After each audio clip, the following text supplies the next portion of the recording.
it's John Campbell here, Chair of the Tenant Services Committee, and I'll call the meeting to order. We were just talking before the commencement of the meeting when in-person meetings will resume, and it looks like we might be able to do that sometime later in the spring, which will be nice to be able to see everybody in person again.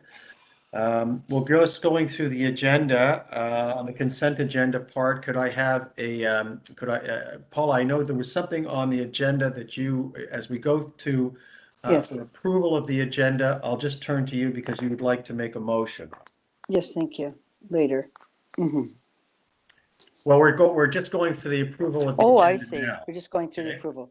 Yes, Yeah. it's just on the participatory budgeting and said to bring it back, but it was to bring it back for a larger discussion. I don't quite see that. Plus, I think we're still in the middle of some discussions about that. There's still some just looking into the whole thing. So I would just like to refer that back actually over to you, Jag, because I know everybody thinks that we have to really be clear what participatory budgeting is. So that's going to take a little while to put that on a different footing if we're going to do that. So that would be my motion, Mr. Chair. So Darren, is that in order that we can do that right now in terms of the approval of the meeting agenda? So is this item 8B? Item Yes. 8B. We have a deputant who's asked to speak to that matter. Oh, we so do. we should probably wait to hear the deputant before we move motions on. All right. So Paula, why don't you, I could suggest that you may want to move that to the beginning of the meeting. Okay, let's move it to the beginning because All right. everybody's heard about Metrolinx and all those things, and there's a fairly large meeting at 9:30 that I have to pop out for at least half an hour, and then I'll pop back in. So I don't want to miss that. Thank you, Mr. Okay, Chair. so the motion is to move 8B to just before 4, the Seniors Housing Unit Southeast Region Tenant Experience Service results. So that's the motion by Councillor Fletcher. All in favor? All right, so we've reordered the agenda. All in favor of the agenda as reordered? Okay, that's approved. Are there any declarations of possible conflict of interest? All right, seeing none, could I have a motion to approve the minutes of the last meeting of November the 18th? Moved by Councillor Nunziata. All in favor? And then we have the tenants first update for information. Is there anyone who has any questions on that? Okay, I don't see any questions. All in favor? Receipt. Okay. And then the public TSC work plan. Any questions or comments on that? And if not, could I just have a motion to approve? Okay, moved by Councillor Nunziata and all in favor. So then we have business arising. Item 3. Where am I going here? And that's found on page 27 of your agenda, 27, 28, 29, and 30. Any questions from any of the items there? This is for information. Okay. All right, seeing none, just motion to receive. All in favor? Motion by, we'll say motion by Uba. All in favor? All right, and so now we just move to the agenda and item 8B on participatory budgeting. So, Mr. Chair, Catherine Wilkinson had asked to depute in relation to that item. Okay. I believe Ms. Wilkinson should have been joined to the meeting. Ms. Wilkinson, can you hear us?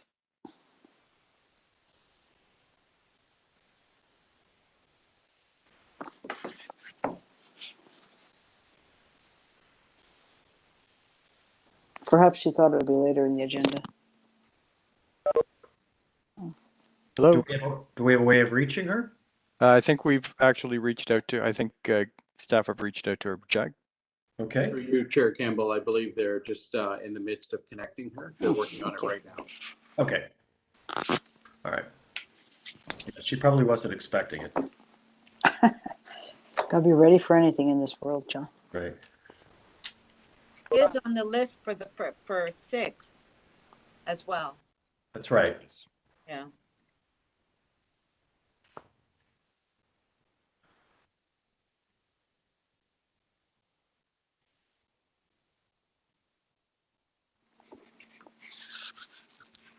Are there any deputants on item 4? They're not. No.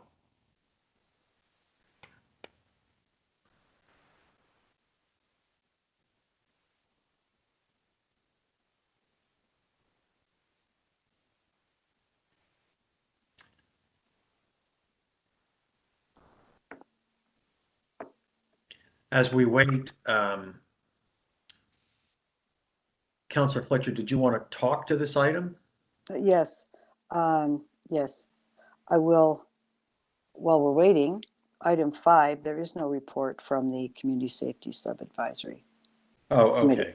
because the report is still being refined. I believe Ms. Penny would know that. So I don't think that needs to be there, Mr. Chair. Okay, all right. Okay.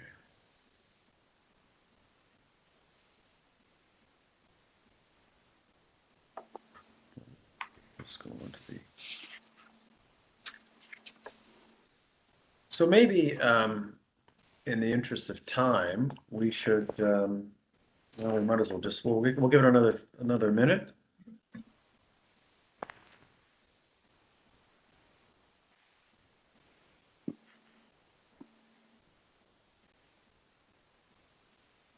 Councillor Fletcher, you have to leave at 9:30. Well, I just, they'll text me and tell me when that item is up. So Right. probably if we want to go to the,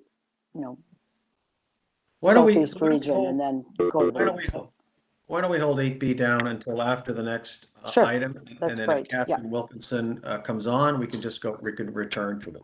You got it. Thank you. All right. So we have the seniors. We're connected right now. Sorry? I have Catherine Wilkinson on the line right now. I Oh, you do? apologize. Okay, that's great. All right. Hello, Catherine. Good morning. Yes, good morning. I'm worth the wait. Yes. Well, we reordered the agenda and moved 8B up. We know you're speaking on item 8A as well, but if you could provide us with your comments on the participatory budget process and information, that would be welcome right now. Absolutely. Okay, thank you for the opportunity to speak. Good morning, everyone. I haven't been around for a while, but I'm able to participate fully now, so you may see me once in a while. So I understand that in April 2021, Toronto Community House communicated the temporary suspension of the PB program to the BIFAC committee, to the board of directors, and to City Hall. But there was not a public report presented to this committee regarding this suspension of the participatory budget program, the committee that actually has carriage of tenant engagement. I was surprised because I couldn't find a report. So instead, tenants were completely blindsided by the decision that actually denied them their right to depute on this important issue that affected their communities. And I think our tenants deserve better. COVID is not spread through an email or in a community poster. There's absolutely no reason we could not have communicated with the communities affected this devastating news, letting them know they would not get their items. This decision regarding the suspension of PB was actually inside the 58-page annual report, excuse me, on page 5. And it did not mention cancellation of approved funding, just suspension of the program. So tenants have been chasing staff since the fall of 2019 as to where their approved items are for their community. You know, some staff, they didn't know, they were evasive, nobody knew what was happening. You know, COVID came along, adding to that delay. Some tenants were told funding was canceled by the board for all approved PB items from 2019 that had not been ordered. Other tenants were told to reapply for their approved items through the tenant funding tables. So this was an important decision which was made at the corporate level, which had a significant negative impact on some of our communities. A decision that apparently was for management to know and tenants to find out. This has to stop happening. I actually don't think the board was fully aware of what they were signing off on and how it negatively impacted our communities. You know, when tenants go through this PB process and then they're denied the items that were voted on, that's just wrong. You know, deceiving tenants is unconscionable. Why would they go through all that for nothing? And if the program was paused in April 2020, staff were aware there were outstanding items. And I'm sure that, I don't know if they mentioned that to the board or how they were going to, communicate out to tenants, but it didn't happen. So we're now, 2 years later, going to conduct a comprehensive review process. And the plan looks good on paper, absolutely, but there is no start date. There's no target date for the various tasks along the way, and there's no end date for completion. So it's already been suspended for 2 years. Now we're going to undertake a review. And so the question is, when does it end? On page 3, conduct tenant consultation, targeted consultations, targeted communities, consult tenant leadership. It's important that staff do not just consult with newly appointed reps who have not been through the PB process. Consultations should include former tenant reps, tenant volunteers, not necessarily leaders, tenants who have the lived PB experience from across the portfolio. And when staff say targeted, tenants interpret this to mean handpicked by staff. It might be helpful to create some sort of an itemized list by community with funding amounts that were approved, but items not delivered that would help the TC, this committee understand if it warrants further discussion and how there will be oversight to ensure Toronto Community Housing honors its commitment to those communities. Putting tenants first is not just a slogan. It's supposed to be ingrained in everything we do. These are the kinds of corporate decisions that stop tenants from getting engaged. These kinds of decisions have been happening for years, and this is what has drove former dedicated and passionate tenant reps to walk away from tenant engagement. You did not put tenants first, and this was not a positive tenant experience. Thank you. Okay, great timing. Thank you, Catherine. Are there any questions from committee members? Yes, I do have questions. Councillor Fletcher? Thank you. Good morning, Catherine. Haven't seen you for quite a while, but that's nice to see. I can't see you Good morning, on this Councillor. WebEx. I can't see you on WebEx. It's the one thing I wish that we'd fixed is we could actually see deputants by now after 2 years, but. Oh, I'm going to address that too, not to Okay, worry. good. Thank you. So you're suggesting that there actually be reconciliation of items that were approved through this program, items that were delivered, and items that never were delivered or are outstanding, correct? Yeah, and, Yes, and Councillor one Fletcher, thing, I was yeah. just suggesting the outstanding items that didn't get delivered. So finding what got delivered and knowing what was delivered. So that could be a task, just so we set the table. I will ask for that. Okay. And the other thing is this was a secondary, there was a previous participatory budgeting that was actually technically true participatory budgeting where projects were looked at. What you're talking about now, I have to take my video off because I don't have a lot of power here. Sorry about that, everybody.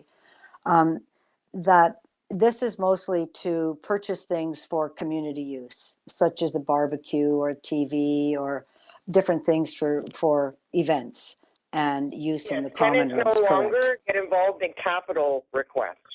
So the earlier participatory budgeting, which in the real world, that participatory budgeting only deals with capital requests and competing capital interests. I'm sure you're aware of that.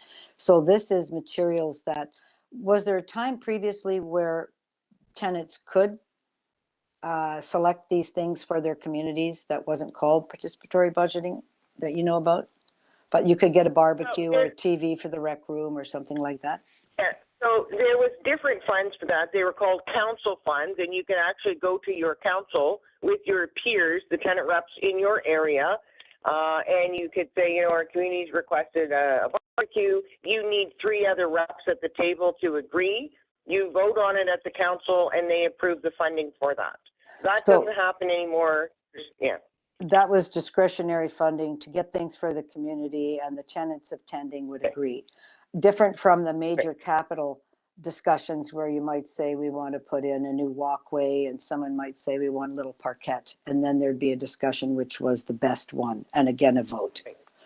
And Yes. for that other one, that was called council funds. And what council was that? The tenants council for the area? Yeah, it's the tenant rep council. It's called the neighborhood council. The neighborhood council. When you say tenant reps, you mean elected tenant reps, don't you? Yes. And you said the newly appointed reps. There hasn't been any true elections, have there? I believe there have been. Oh, elections or appointments? Well, people have been appointed all over the place, and it's that, so they're tenant reps, yeah. Yes, but I'm talking about elected, whereas I believe you were a tenant rep in the past, were you not? Yes.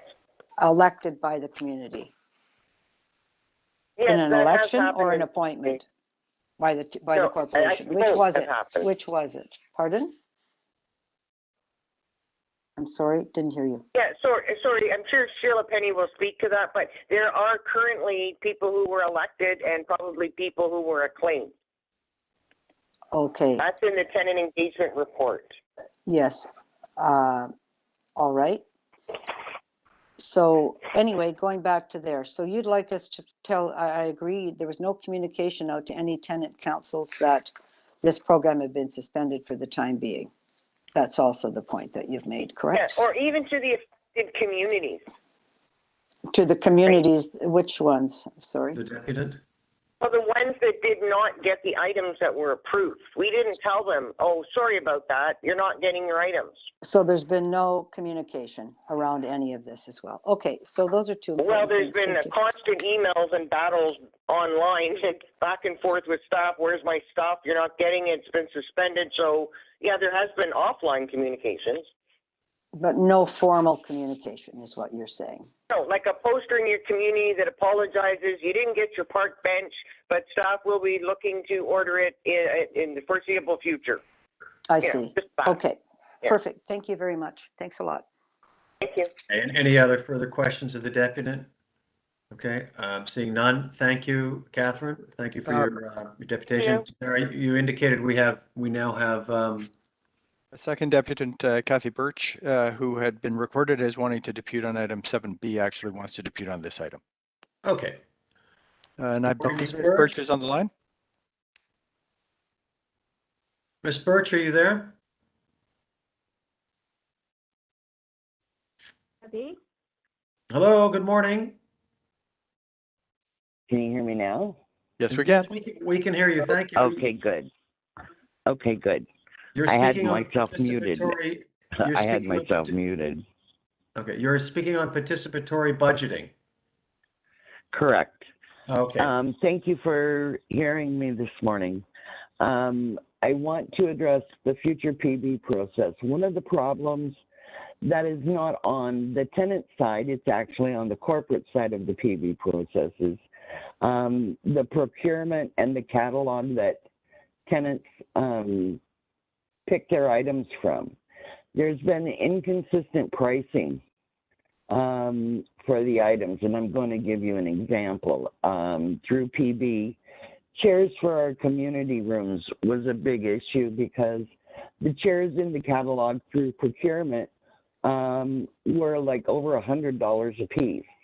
And that same item, I could go to my CHS and get for $60 a piece.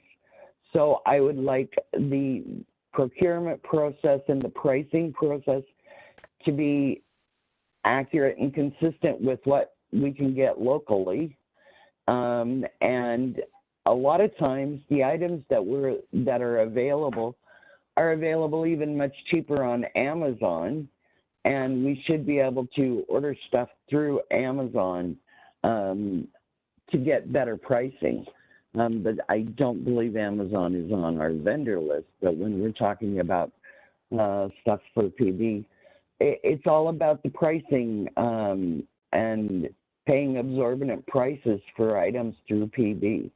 It's unrealistic, and I would really like that process to of when they create this catalog for those prices to be realistic. Thank you. Interesting. Any questions for the deputant? Yes, from Councillor Fletcher. Councillor Fletcher? Thank you. Hi, Kathy. Good morning. Do you have a Good catalog? morning, Councillor. Sure, good morning. Do you happen to have a catalog, by the way? I don't know if I have the old one, but I might have one around, yeah. That would be But I good. remember I kicked up a big stink at the time and said, how come I can order these same exact chairs through my CHS rather than paying, almost twice the price through PB. What is the CHS? Sorry, tell me what that is. I don't know. At the time, they were the community housing supervisors. Oh, so that another were- internal, that was internal Right, to they were the TCHC. So you could go to the supervisors and order those for the community. Yeah. Would you look and see if you have one of those catalogs for me, please, Kathy? I will, and I will scan it and I will send it to you. Thank you. And so there seem to be two different processes on the go. This one to order from the catalog and one that you'd go to the, For PB, we have our own catalog of items that we can pick for and vote on and those kinds of things, that process. But for those exact same items, if I went to my CHS and said, can you order 3 chairs for me? I'd be paying half the price. right. And where would those funds have come from for the chairs? Operations. Operations, not from the $800,000 for the so-called participatory budgeting. Okay, that's very good. I'm looking to be cost effective, and I don't understand why there's this huge price difference. And that's why I'm asking now that in this new process, we make sure that we get good, consistent pricing. Right. Thank you. That's very important. And are you missing any items at all that were delivered, such as Ms. Wilkinson talked about, that communities that No, you got everything no, that my you ordered? community, we did get everything we ordered. Okay. And what can you tell us? I wait. lied. We ordered. I just thought of something. I just thought of we had ordered a Santa Claus suit for our holiday event, and we never got it. Okay. So you are missing something from there. And that would have been in the catalog, the Santa Claus suit? No, actually it wasn't. It was a special item that I had requested, and my council, because I was a tenant rep, and council had agreed to it. And that was through council funds. That was not through PB, sorry. Sorry, that's okay. And you were a tenant rep. You're an elected tenant rep? Yeah, for 10 years. And are you still the tenant rep? No, I stepped down. I decided my energies needed to be better focused on accessibility. Okay, thank you very much. Thank you so much, Kathy. Nice to see you. Okay, Kathy, thank you for bringing that information to our attention. It's helpful, and have a great day. Any other questions? There's no other questions of the deputy? Okay, seeing none. So, Councillor Fletcher, did you want to make your motion in regard to this item? Yes, and I want to thank the deputants. I'm going to refer this to the CEO, asking for a review of any formal communications to tenants or lack thereof. Do I need to write this out? Yeah. So this is so Darry, you're getting, this is being referred back to the CEO. With instructions, yeah, with requests. With direction to report on any past yes, report on any, what type of formal communications were made to tenants about the PB program and any items that, just what kind of formal communications to tenant communities. Number 2, to report on, figure out what was approved but not delivered, so what's outstanding from this. To review the catalog pricing and to review the procurement and the pricing. And also, as we've heard, I'm going to ask that we review this name, because around the world, participatory budgeting is not getting a catalog and voting on chairs, TVs, barbecues. That, as you've heard, was something that was done in the tenant council for many years, where you'd come in and say, I'd like to get such and such, and everybody would agree on that. as a group. Calling that process participatory budgeting is actually egregious, does not look good on TCHC. So we have to find a new, somehow it morphed into this. We know that we're still trying to figure out where some of those things are, but those would be the 3 or 4 things that I would like to, and review the name of it, because it's been many things, and I'm not sure it's the appropriate name. So just to go over them, review any formal communications or lack thereof, review what's been approved and not delivered formally, review the procurement and pricing approach, and review the name with a direction to appropriately name this procedure. And then. Which fits with the standard understanding of participatory budgeting. I think you've heard me say this a few times. So that would be my referral. And I think first and foremost, as we're coming out of the pandemic, things that were ordered, tenants want to know where they are. If you're going to have a barbecue and you don't have it, but it would be useful looking at a little bit of the history here of how this whole thing grew from a council decision to get things for the community to being elevated to being called participatory budgeting, and then what's happened to the things. People, they do have a right to know. Tenants have a right to know they participated in this. Thank you.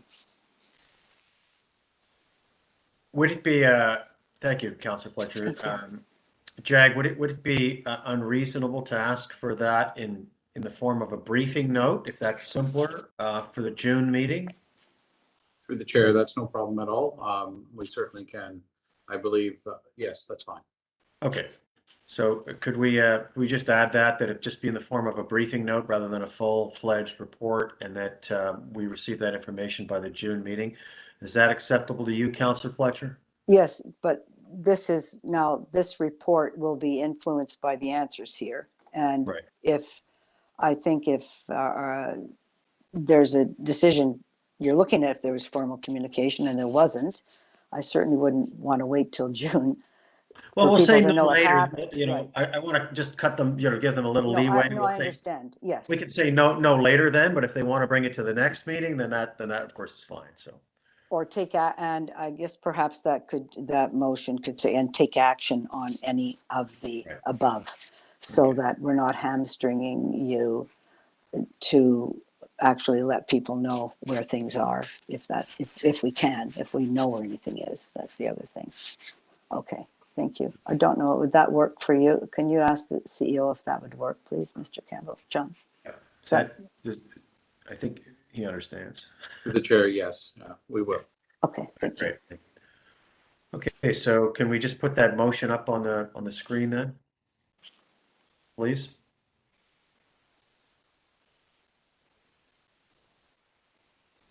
So I've amended it slightly to refer the matter to the CEO to report in a briefing note for not later than the June TSC meeting on the 4 matters, as I understand them. And to take any action,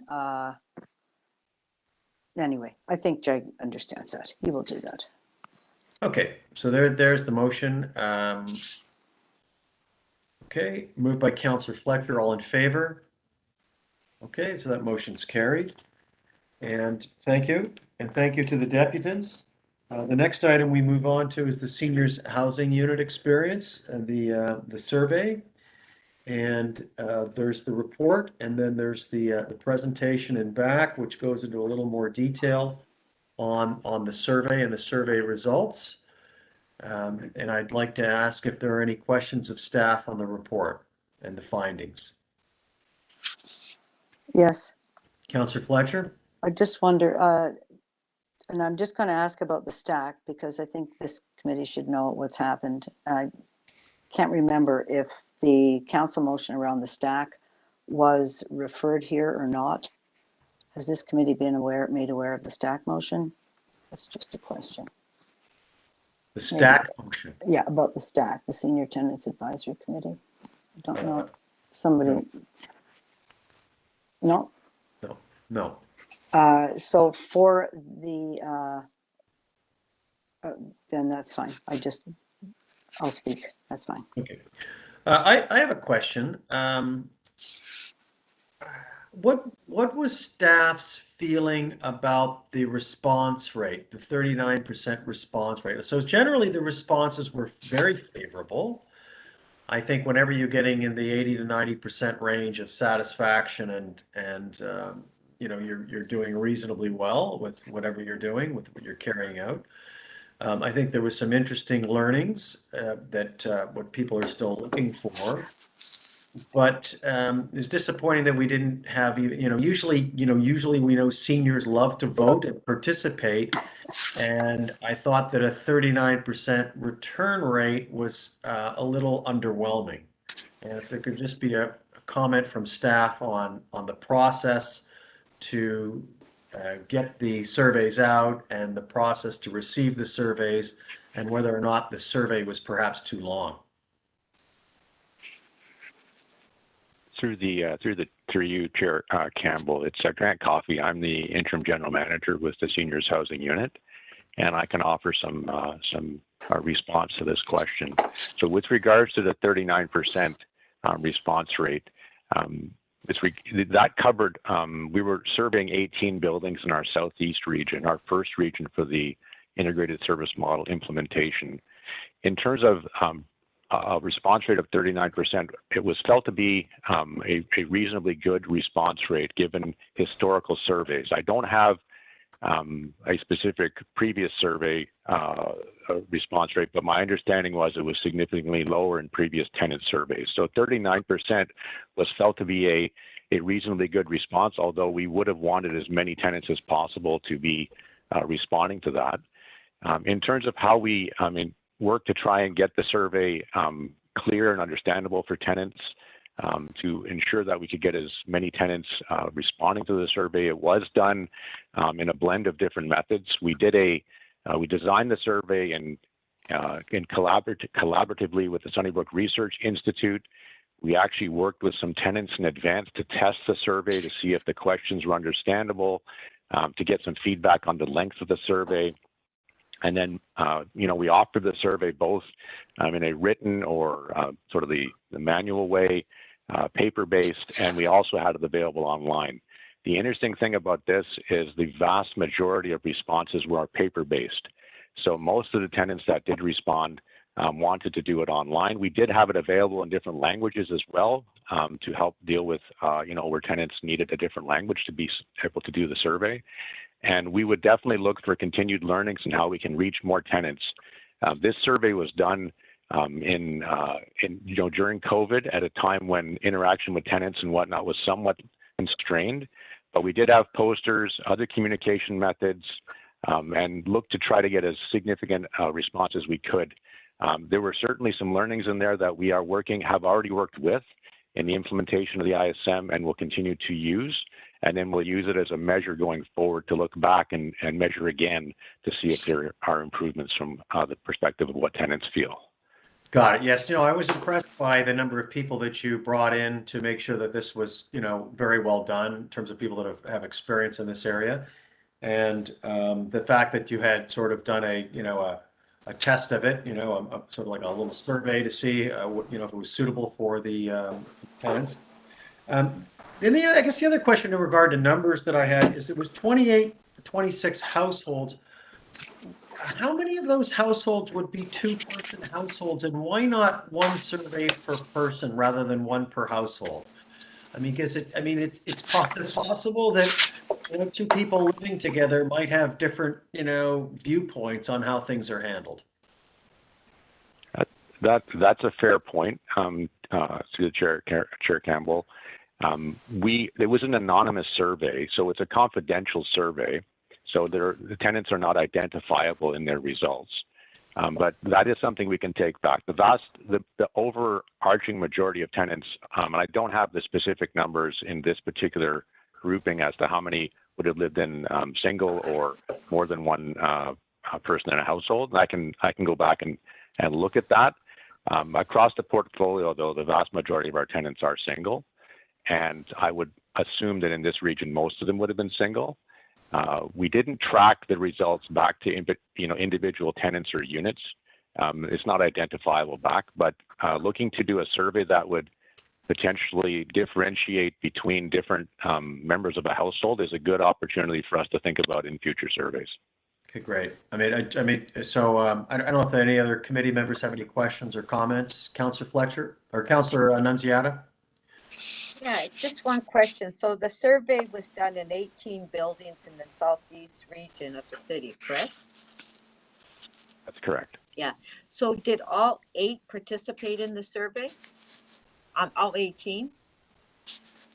Yes, they all did. They all did, eh? All 18 buildings had results contributing to the survey summary that you had before you. Okay. Okay. Thank you.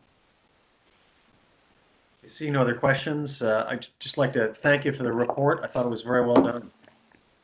So a motion to receive. No, sorry, I'm going to speak to that. Okay, Yeah, Councillor said I Fletcher. was going to speak. As you all know, because I had my declaration of interest, not conflict of interest, that I am on both corporations. So I get to see this from both sides. And I think it's important this committee knows that this was in public in the seniors corporation. We seem to be in a bit of a gray zone because although these are technically being tabled here and under the authority of TCHC, and I'm just going to ask you, Jag, we have to figure out how to deal with this. They're under the authority of TCHC, and yet there's another corporation set up that will be receiving the tenants, and the deputations are going there, yet there's no authority over the unit there yet. In 3 months, there will be authority over the unit, so it's a very short period of time, 3 months. So there were quite a few deputations about this, and the one thing that was concerning was the tenants didn't feel that the stack, which was set up for Tenants First, and I will remind everybody that the Tenants First program at the city, one of the key drivers was tenant engagement. They set up a senior tenant advisory committee, which was selected not by volunteers, but an application and interview process, just as everybody here is on the board. It's not a formal board, but they were selected in that way. And they were not the basis of the discussions around tenant engagement. So out of that, Councillor Ainsley and Deputy Mayor Bylaw, who sits on our board, made a motion to City Council, which I'm not sure we have, and which I'd probably ask Dara if you wouldn't mind circulating that the stack be, number one, reconstituted through the city, additions made, and that the stack be the basis of the core tenant group through which decisions and developments and surveys and communications to tenants all be taken into consideration. So that's new since I believe their December council. I believe it was December council. And that is, I don't want to appear critical. I'm just going to say it's very hard because we have 2 boards, one that's actually in charge, the other where tenants think they're in charge. Tenants believe that the Seniors Housing Corporation is actually in charge, but there's no tenants there. So in that gray zone, I just want to make sure, and I'm asking you, Mr. CEO, that anything that's done between now and June in any way to look at communications, engagement, and everything else, that the stack is at the heart of that, and that's how TCHC is now operating based on the council motion, because their tenants, senior tenants, were pretty upset. Yeah. Through you, Chair Campbell, and to you, Councillor Fletcher, thank you for that feedback, and certainly we are working with that in mind, and we will certainly be sure that that's the case moving forward until the seniors organization is stood up in June. And who's monitoring the Seniors Corporation public meetings from TCHC formally? Through you, Chair Campbell, I believe it would be members of our strategic priorities team, Lindsay Beets and Paula and her team that would be monitoring. So could they confirm that that's what they heard? Paula, I'm not sure if you were, if you know at this time, or if you could look into that. I'm monitoring, I mean, being there, watching. No. Is that what monitoring is happening, or is it after looking at the results? I'm not clear. Through the chair, yes, a member of my team does actually watch the meetings, and we take notes that we then review, so that when we're preparing for our meetings, and we engage on a daily basis with Toronto Seniors Housing Corporation, that we're kind of ahead of anything that we might need to be aware of and address with both organizations. And so you would agree with me that on that issue, that there was a tremendous foment about the role of the stack and being consulted even on the wording of anything around the survey. They did not feel they were consulted on the survey. Is that correct? Yeah. I need to refresh myself on that, but we are aware of the need for stack engagement, absolutely. And that the new tenant engagement for the Seniors Corporation includes stack, city, and 2 board members now to review what that looks like. So I just would ask you, Jeg, if we could get some idea of who and how the tenant engagement will be undertaken, particularly around the transfer, because it does seem to be 2 separate worlds. And it isn't great if tenants don't feel like it's one big message that everybody understands what's happening. So I would just ask you to look at that so we don't have any more upset as we get closer to June the 1st. Through you, Chair Campbell, we will. Thank you. Okay. All right. So a motion to receive the survey. Oh, that's okay. And that the city is actually in charge of the ISM, not TCHC. I'd like to be clear on that too. Good. That's my last question, correct? The integrated service model is being driven through the Tenants First staff at the city. Yes? Through you, Chair Campbell, that's correct. Thanks. So if we have a report on that, it should come from Tenants First at the city then. Okay, thank you very much. All right. Okay. Motion to receive the report on the survey from Councillor Nunziata. All right. All in favor? Thank you. All approved. There is no report on the Community Safety Advisory Subcommittee. If I could just ask Councillor Fletcher, the committee has met? The committee met. There was some more work on the report that we received in October that was requested. I believe quite a bit of work has taken place on that, and that's a foundation document. I haven't heard yet if it is complete, and as soon as that is complete, then the committee will be called back together. And so we could maybe expect something by the March 29th meeting? I would hope so. Okay. It's all dependent on the staff work, not the committee work, Mr. Chair. All right. Okay. All right. So we'll move on to item 6, board and committee meeting rules and procedures. And we have 3 deputants in respect of this matter. I think the first deputant is Ms. Wilkinson. Oh, we have, okay. On this item, we have. On item 6? I know Oh, yes, there. Sorry, I hadn't scrolled, I scrolled down too far. Yes, Catherine Wilkinson, right? Is Ms. Wilkinson on the line? Absolutely. Okay, hi, Catherine again. You've got 5 minutes, please. Okay, so I'm speaking to the procedural rules. That's correct. First of all, I want to take a second to thank Sheila Penny for her unwavering support, patience, and kindness to tenants over the years. These are tough shoes to fill, and to wish her well in her retirement and to turn her cell phone off when she retires. So when we're looking at this procedural rules tenant perspective, thank you, Brian Smith and Dara and staff for arranging those consultations.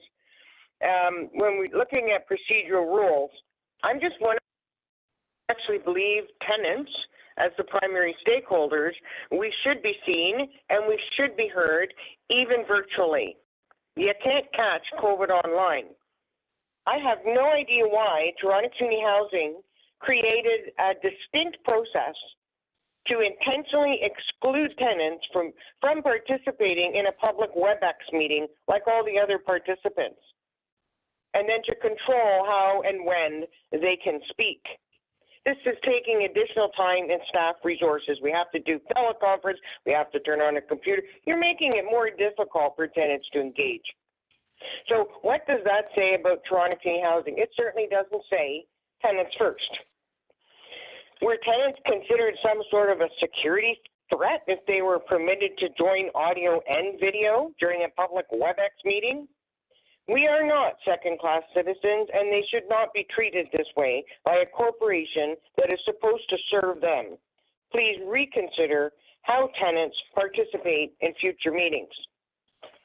The feedback report identifies 3 areas within a 14-page document of the procedural rules that staff had wanted to discuss, but there's many other areas in that 14-page document that need to be discussed that impact tenants and stakeholders.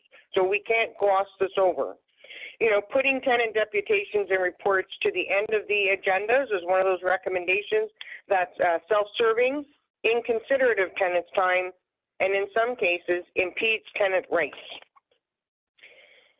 Quorum is regularly lost, as we know, so the entire board will not be present to hear deputations. And just a reminder that tenants do not serve you. Putting tenants' deputations last, tenants first. You see where I'm going with this? They don't work well together.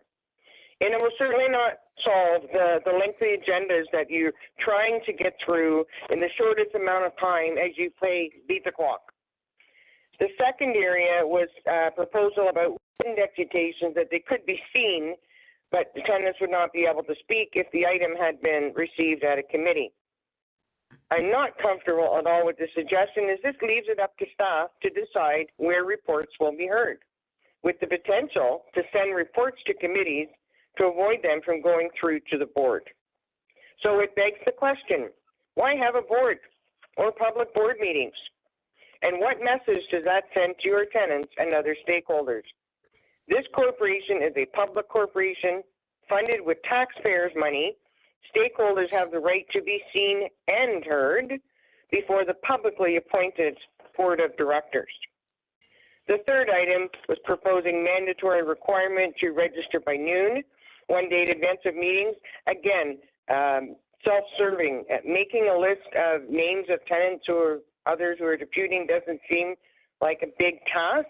Deputants have always been welcome to register to speak on the day of the meeting at the call of the chair, as per the board's deputation policy for stakeholders.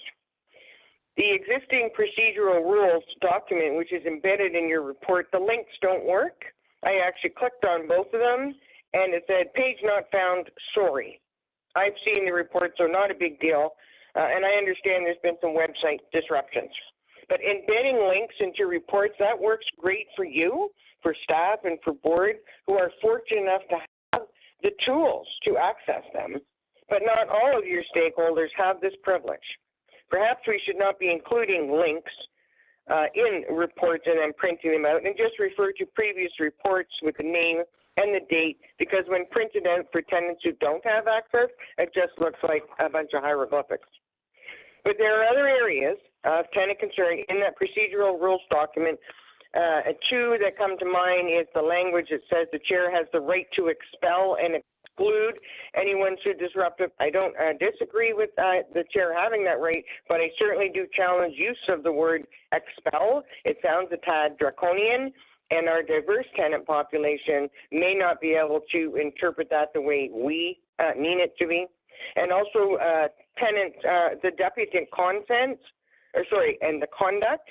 If the language in this section is insulting, particularly use of the word obey. I have faith in our deputants to conduct themselves appropriately, and I hope you do too. I'm coming to the wrap up. The board's deputation policy for stakeholders is out of date, out of touch, and does not reflect the current organization. It too needs to be changed. We all know that. It would make sense to do this policy review concurrently to align with the board's revised procedural rules. Thank you. Thank you. Any questions of the deputant? Okay, thank you for your deputation, Catherine. Okay. Next we have Kathy Birch, I believe. Good morning again. Good morning.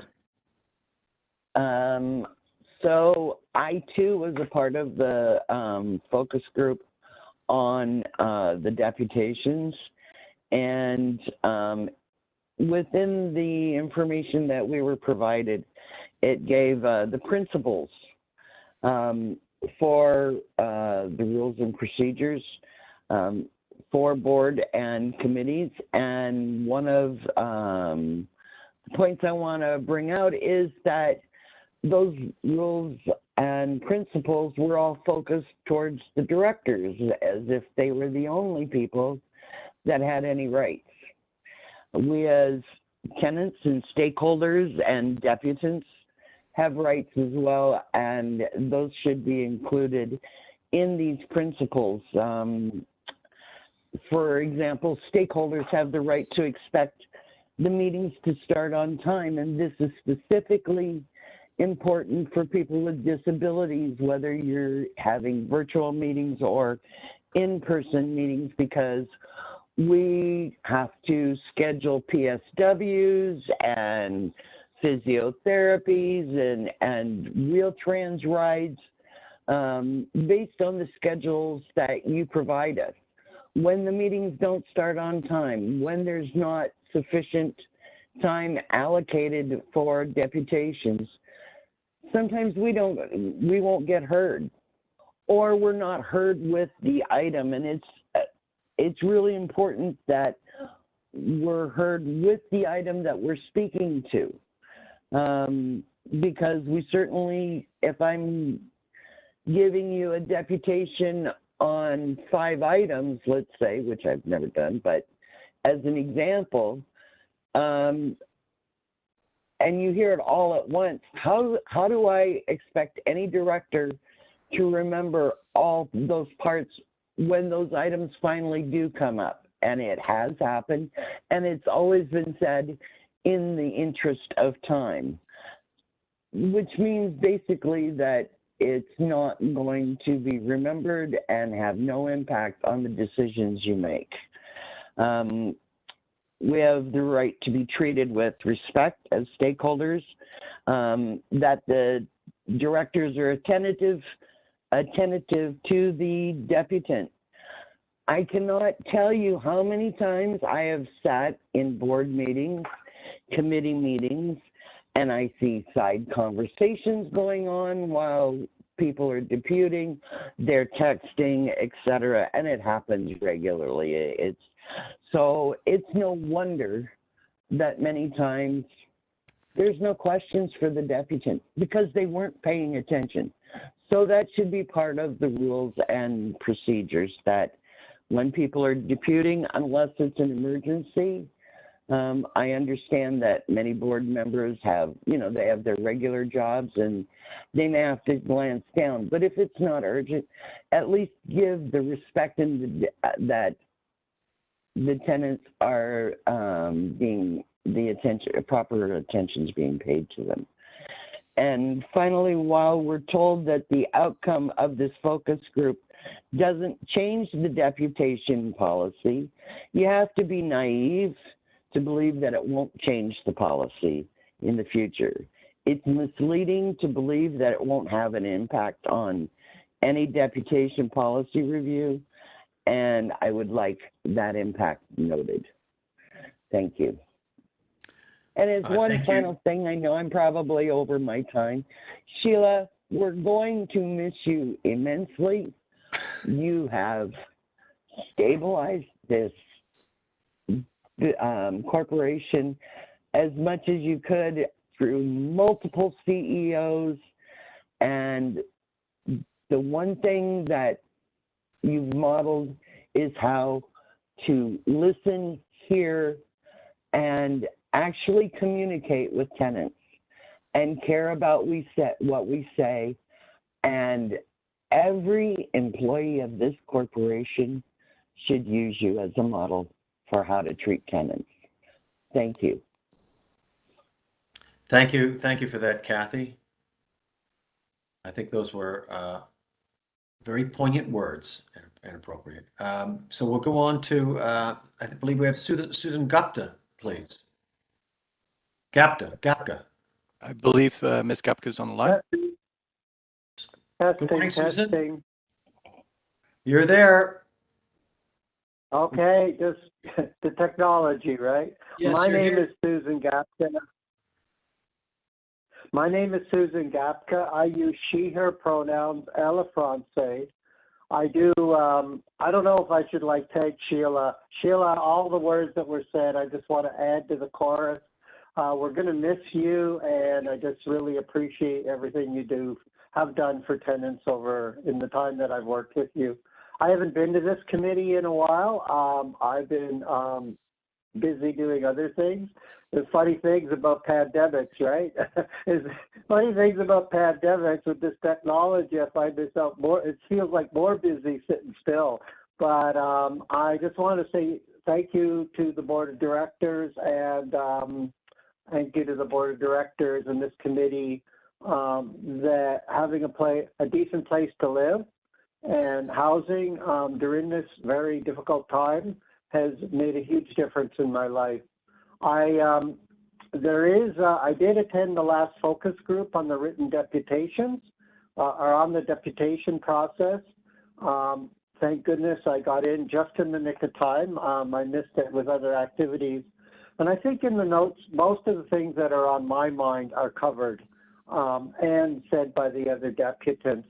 But I'm wondering about like the process around creating a deputation process. It did feel like it was very Mr. Roberts, and I'm talking about Mr. Roberts and his rules of order, a very Anglo-Saxon, white-centric set of procedures that we work under. And when I look at the video on my large screen television here, learned how another year of the pandemic, hooked up my computer so I could see on a big screen because I spent so much time on it, that were both the tenants which are able to depute, like myself, are white, older white Caucasian people, and that the people making these decisions could use it's like when people retire, and that we really need to have an equity lens review on the deputation process. And I was thrilled, missed a lot of it, to see the anti-Black secretariat, anti-Black racism secretariat and department created. And I really think that a lot of work needs to be done. And I'm recommending two things. I'm just going to check my timer here because I got like 3 devices going to get to you. And I'm laughing because I'm in good spirits because I have a place to live, food in the fridge. But thank goodness. This really does require, I'm recommending that you don't implement any changes to these procedures till we're able to meet in person and when we're like post-pandemic stage. I just really want to put a light on that. It's difficult enough as it is. And I think other people consulted, other tenants said the same thing, and that it go on, and during this time waiting for it to be implemented, if you so agree, is that it undergo an anti-oppression, anti-Black racism, equity lens. I really think that's imperative, that we need to do education and supports. There are tens of thousands of residents and tenants in Toronto community housing that don't have access to these processes. And secondly, I'll just make a quick comment, is the real lack of the tenant engagement system refreshed. Sheila and others here. Sheila, I'm looking at you, Sheila. There's a time delay. I'm laughing, but just, you know, I've been working on this engagement refresh for like about a decade now, and I just became officially a senior. So thank goodness for the gift of life, but that engagement system really needs to be implemented with rigor. I'm at time. Yeah, well, your time is almost up, but you're also straying off topic a bit because we're really focused on the rules and deputations. Yeah. Well, and as I said, it requires an anti-Black racism. I'll just finish with this statement. My timer was different. Thank you. Just anti-Black racism, equity, anti-oppression review, and a delay on implementing this until post-pandemic days. Thank you for listening. Okay, message received. Thank you very much. Any questions of the deputant? Okay, seeing none. On the item, Councillor Nunziata. Yeah, if I can just ask staff to comment on the report and comments from the deputants.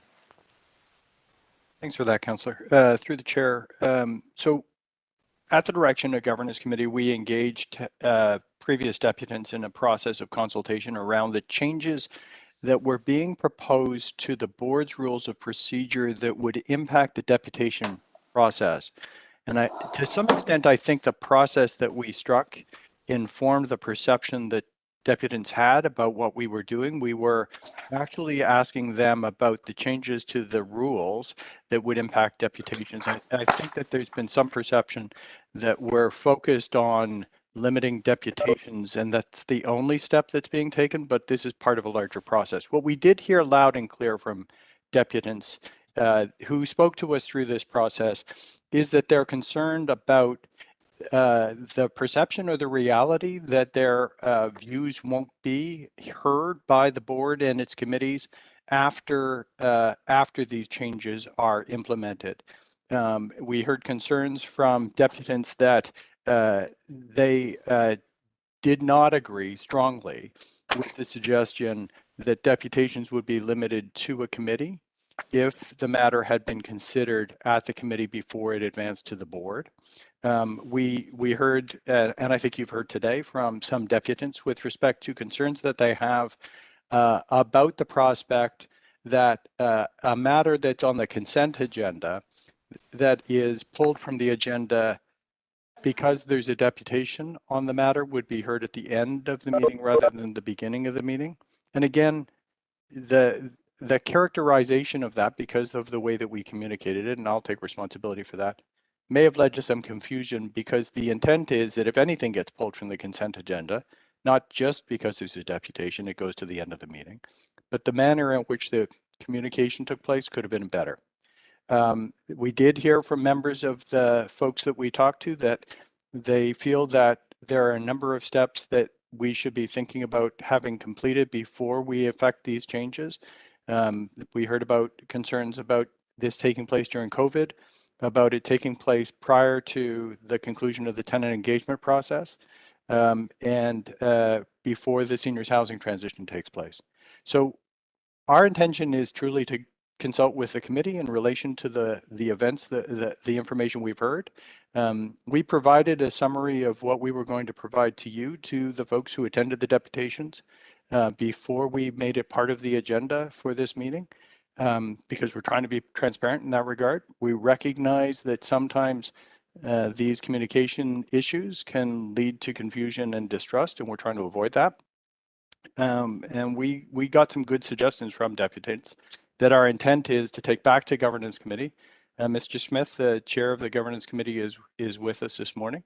He was part of all of the focus group discussions, and see what we can do about informing the revision that we bring back to that committee in relation to these rules, based on the advice that we heard.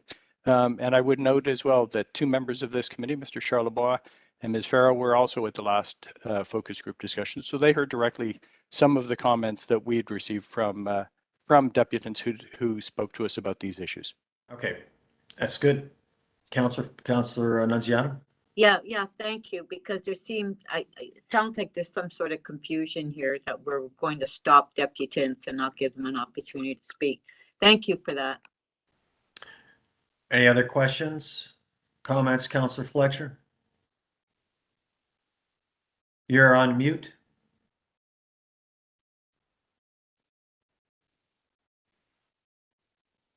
I don't think Councillor Fletcher is here. She is here. I can see her. No, but I think she went to her other meeting. Well, no, I can see her fingers over the camera. Okay, I don't know. I have no idea. Councillor Fletcher, can you see us? I don't know if she's playing around. We can't hear. All right, so are there any other questions or comments?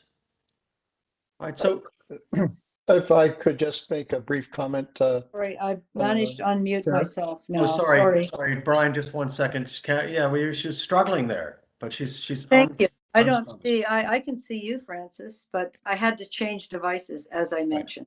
Okay, No, I can want to see- know I exactly, can see you now. I can see Thank you you. now. Yeah. what are the exact changes that are being proposed around deputations so they're on, for discussion? I'm just asking, I want to hear Yeah. it. so they're on page 87. And the ones that are considered are a change to the procedural rules that result in matters removed from the consent agenda in order to permit a deputation being considered once the board or committee had considered all of the matters on the regular agenda. Okay, yeah, And then there's one that would say that if you haven't put your name in by noon of the day before the board or committee meeting, you are not going to be able to make a deputation. And that a change in procedural rules that would mean that oral deputations would no longer be considered when the board meets in matters that had previously been considered by a committee. So if you spoke at a committee, you can't speak at the board. That's why we're getting these deputations today, I think, and that's the feedback that we're getting from tenants. this has been tried many times before, is that not correct? Does anybody have as long a memory as I do, besides the tenants? I have no idea. I think we've been engaging the board specifically in relation to changes to the deputation process No, since I meant, since when, 2018? 2019. Well, But what's changed in this context is that, and informs the steps we're taking, is that the city has, in the shareholder direction now, directed us to implement rules of procedure for the board, and the deputation process needs to be addressed as part of that process. But you'd have to agree that this isn't the first time that this has been raised That's correct. at this board, not this board, previous boards. This flag goes up the pole pretty regularly. And tenants first, have they been a part of this conversation? Because this is a pretty big piece of tenant engagement, and you're mentioning the shareholder direction. So what's the involvement been of the tenants first team at the city on this issue? So I've reached out to the city clerk to have them review the rules that we're proposing, because the shareholder direction. Sorry to interrupt. It's not about the city clerk. It's about the tenants first that oversees tenant engagement. And I'm considering that deputations are a pretty big piece of tenant engagement. So I don't know if that would be you that would reach out there or somebody else. I'm happy to reach out to tenants first. I was going to say I've reached out to the city clerk's office, and they've also suggested that I reach out to the city manager's office. I've done that as well. So I guess that wasn't done before we set any of these other things up. We've gone through all of this and there's been no discussion yet with the tenants first team or anyone else. That's correct. Thank you. Right. There's been discussions with the city clerk and with the city manager's office. Correct. But within tenants first, driving tenant engagement regarding the shareholder direction, that is the tenants first that has that responsibility. Maybe I'm wrong. I don't know. I will engage tenants first. I will engage city manager's office. I'm happy to reach out to a broad group. Perhaps, yes. Perhaps you could reach out to the deputy city manager as well. I think that, anyway, I believe that he oversees some of this. So okay, I just wanted to make sure because, and I will speak to this for a minute. Thank you. Any other questions from committee members? Now, Brian, you had a question. No, I just wanted to reiterate, the focus groups gave us a lot of very good information and feedback, and that'll be going back to governance committee, and obviously we'll be looking at the changes related that are necessary based on the input from the focus groups that we've had, and I think that was a very good discussions on all three of the focus groups that we had, and there was a lot of good input. So we're looking forward to taking that input and trying to look at the procedures through the lens of those comments. Okay, thank you. Councillor Fletcher, do you want to make a comment? Yeah, I want to make sure formally, I want to refer the procedures to the tenants first team, as I do with everything, because they oversee tenant engagement. And we have tenants first in order to make sure tenants are first. So hearing that they've not been advised or been part of this concerns me a little bit. So I think, Brian, that should be part of the mix. I will say that I've been on this board now. I've been on this board as the mayor's designate for 7 years, and there's never been a time when there hasn't been this notion that we can't hear tenants at the board, taking up too much time, et cetera, et cetera. So that would be a big change if we're proposing that. And I don't, it's not surprising to me to have tenants that are concerned about it. I will say from our own board operations that when someone is making a deputation, the requirement is that they're on topic. And I've also witnessed many times, and I was pleased that you mentioned to Ms. Gapka, could she stay on topic? Because it's not a social occasion, it's a tenant engagement occasion. We want the opinion in order for us to make good decisions. And I do think that whether it's any chair, including the chair of the board, that tenants have to know they might get a leash correction if they're not on topic. And that's fair. That's just fair because it is board business. Secondly, I was a little disappointed. I think I had to make an intervention in order to get the tenant directors involved in this process. That shocked me, actually. It just shocked me. I'll be clear with everybody.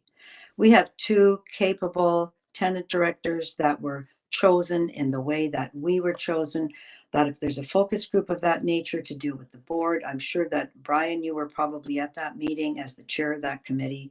But when there's issues around tenants, I feel that we have experts here and that we should, they're not running things, but there's a courtesy for them to hear. So that constituency for which they're on the board, they don't report directly, but they have life experience and it's why they're on the board. So once again, we like to talk about tenants. Once again, we don't go down to the base. And I'm quite concerned about it. So that's a direction I'd like to make, Mr. Chair. Send that over, make sure that they're clear on that. And as well, any further operations or discussions, I'd like to make sure that our tenant directors, should they so wish, can be engaged in that. Thank you. Okay. So there's a motion from Councillor Fletcher to refer these procedural changes to the tenants first group. As well as everything else, yep. Okay. Tenants first team, the city's tenants first approach, tenants first division. A whole bunch of people that are paid to look about how we're working. And so I would like to just, I'm not really happy with the process. I think that it would have been good to have a discussion at the board without any decisions on how we're going to proceed. I'm not in favor of any changes to the rules of procedure, except the one where maybe you have to register by noon or maybe 3 o'clock that day. But I think, tenants, we don't hear from that many tenants. I wish we heard from more tenants, a wider range of tenants to speak to us. I think I learned things from tenants. And I remember this as a commissioner on the TTC. We listened to a whole raft of people, and sometimes it was challenging to keep them on topic.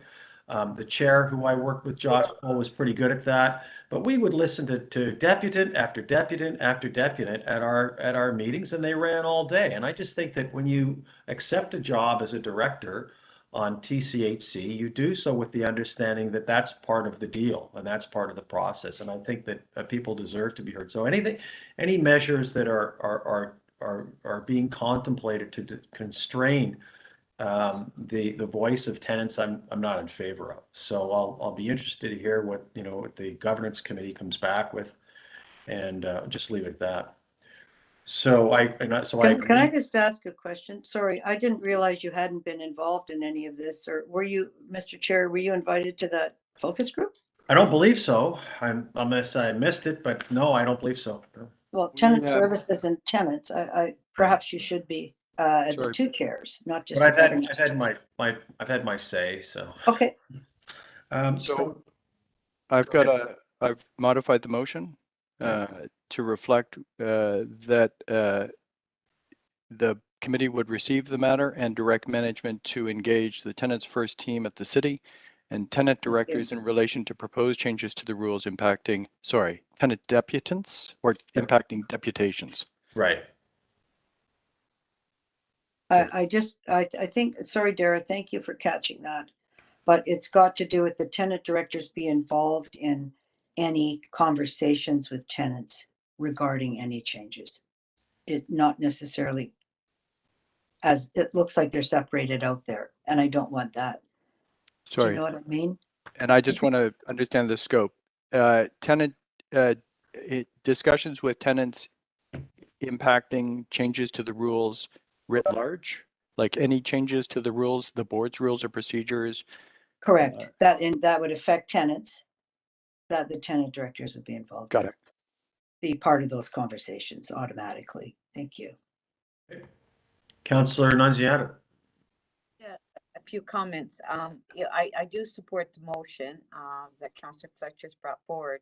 And I agree with you, Chair, that, you know, and this is with all committees and agencies that we have, that there should be a requirement, a cutoff when deputants want to make a deputation at a committee.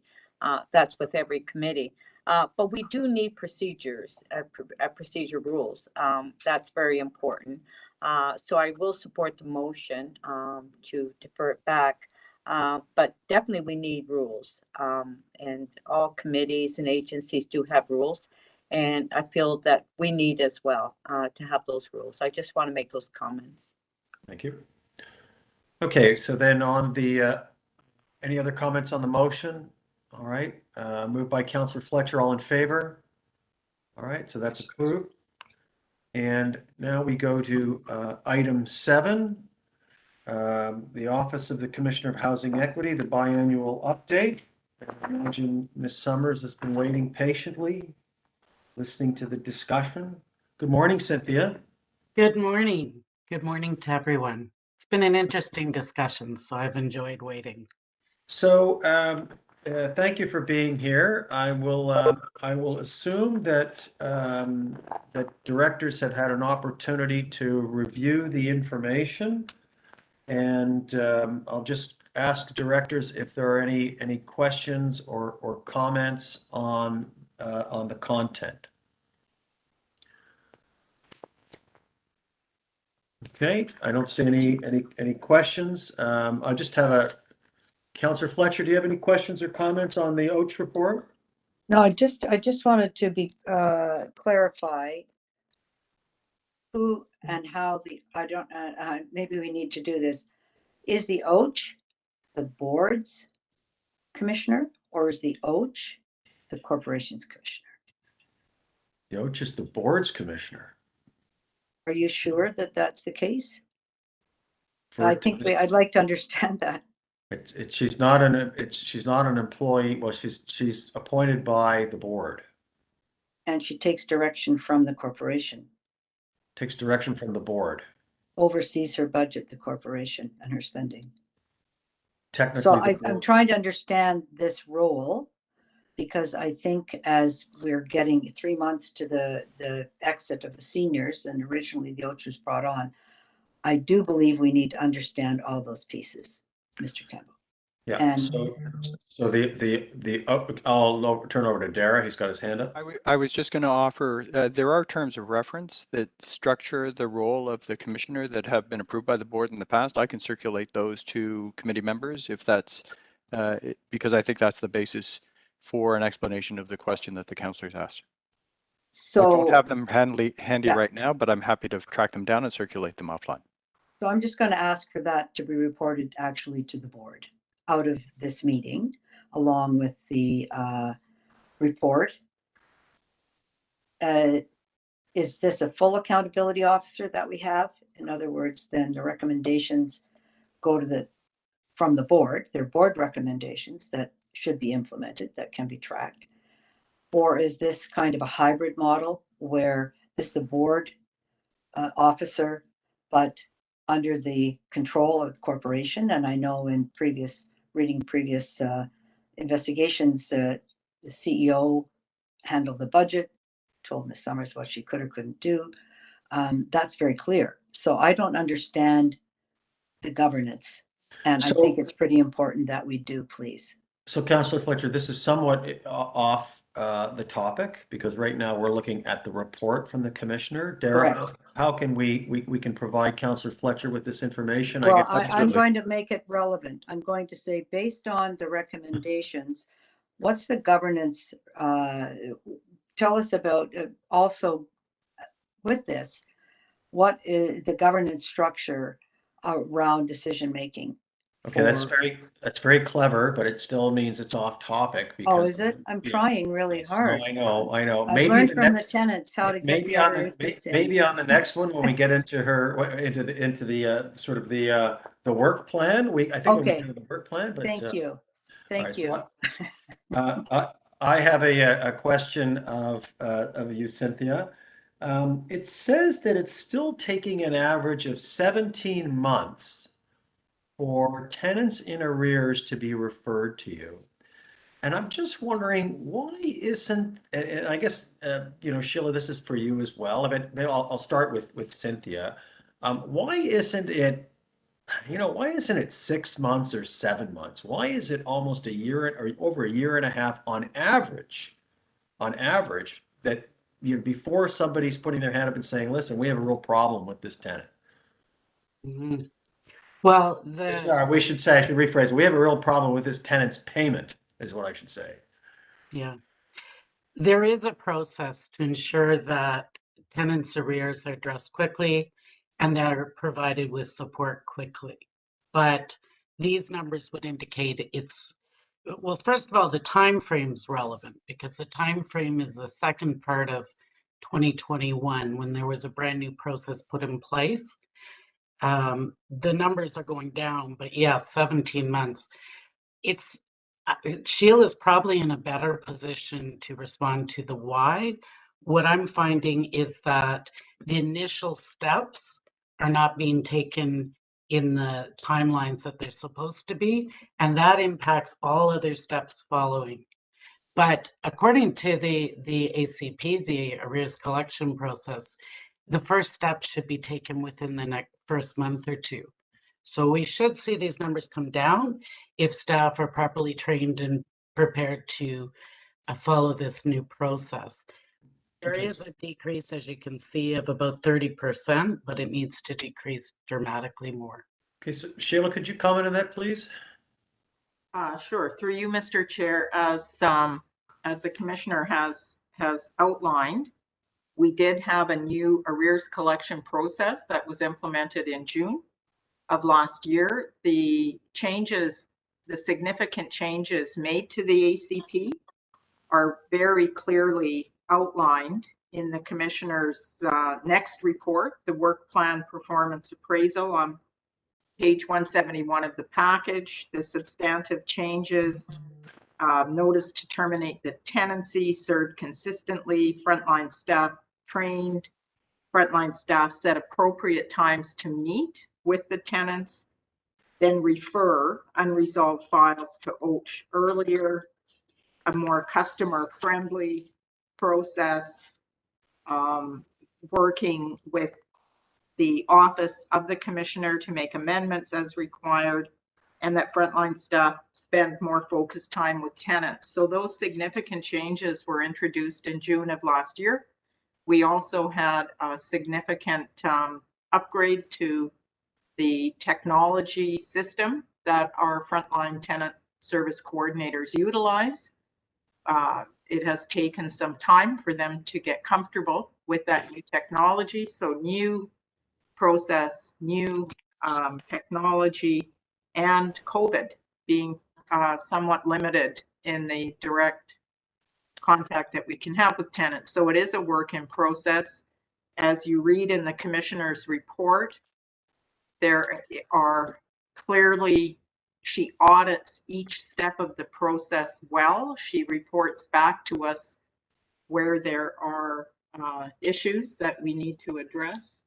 We meet regularly with the commissioner to understand what those recommendations are with our general managers, and it is a work in process. I would suggest that it would be time well spent for the commissioner to outline for the general managers and their tenancy management managers why that number is 14 months. Because 17 months. 17 months. We put many steps in place to see that occur more effectively. And I would be interested, Commissioner, to see what the results are at the end of the first quarter in 2022. Mhm. So, Yeah.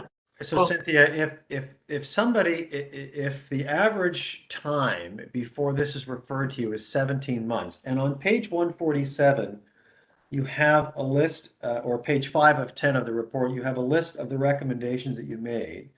And it said 63% of the recommendations serve notice to terminate the tenancy in accordance with the arrears collection process. So that's indicating that 63% of the time it's not being served in time. Exactly. And that's what I mean by the beginning of the process, because if that document isn't served in the appropriate time, it will delay everything else. And so if the average length of time that they're being referred to is now 17 months, does that generally mean the tenant has missed a few payments, or they've missed all of their payments for 17 months? No, it doesn't usually mean they've missed all of their payments. In fact, if you looked at page 3, the average amount of arrears owed when they were referred to OACH were $4,600. That wouldn't represent full non-payment for each of those months, but it usually means sporadic repayments. There are people, there are tenants who will have, they don't pay any rent for a period of time. Those tenants tend to get noticed right away because there's been no payment made. So generally, these are sporadic non-payments that accumulate. And, one of the things I'm pleased about is if you look in this report at 2.4 quality of services, we've now started, I've started making recommendations regarding tenant-focused customer service and set up some assessments for that. And I actually think that's a key. I think there's a process right now. I think the key is to ensure that frontline staff are trained and embrace the culture of customer service so that at the beginning of the process, tenants are engaging with those frontline staff. And in fact, they want to when they get into trouble with their rent. So I'm starting to look at, did they reach out to the caseworkers? Were they flexible around providing support for their language, interpreters? Are they willing to serve the tenants and help them fill out a form if that's the help they need? So I've started this is brand new in the latter part of last year after the systemic report. And I'm hoping that will give real tangible information to TCH on how to work with their frontline staff to get that relationship built so that not only are the staff noticing arrears immediately, but tenants themselves are noticing arrears and reaching out to staff for help. Got it. Okay, thank you. Sheila? Just one additional comment. As the commissioner indicated, the 17 months, there are periodic payments of rent. So a tenant service coordinator will reach out to a tenant. They will pay a month. They'll fall into arrears again, pay another month. And it's the tenant service coordinator trying to facilitate maintaining a tenancy that pushes that time frame out. And what we're trying to do through the new arrears collection process is make the steps clearer with an earlier referral to OACH. So when you see a tenant missing payments, refer the file to OACH, have them do a deep dive and see if they can resolve what the issue is. And in reference to the commissioner's comments on page 8 of 10, flexible customized reports and accommodation to tenants as required. We had a 6% non-compliance rate in that area.